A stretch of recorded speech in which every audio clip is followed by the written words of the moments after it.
thanks to Rosa Kazan. In Hong Kong, some areas that saw big protests last week are now seeing signs of calm.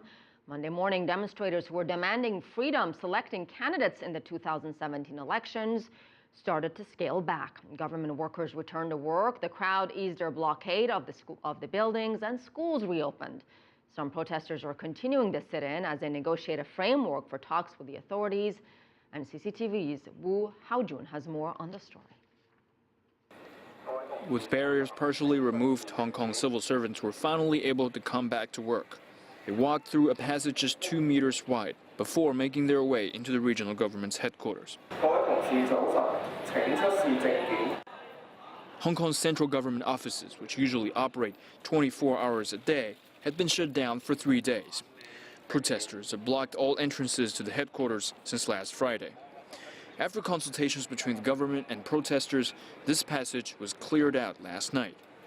This entrance at the east wing is one of the 3 entrances to the headquarters building, with the other 2 still blocked.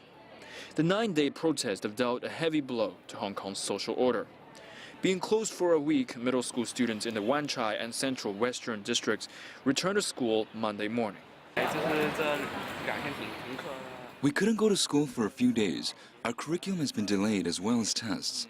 I have to review my work and do my homework at home. But kindergartens and primary schools still remain closed.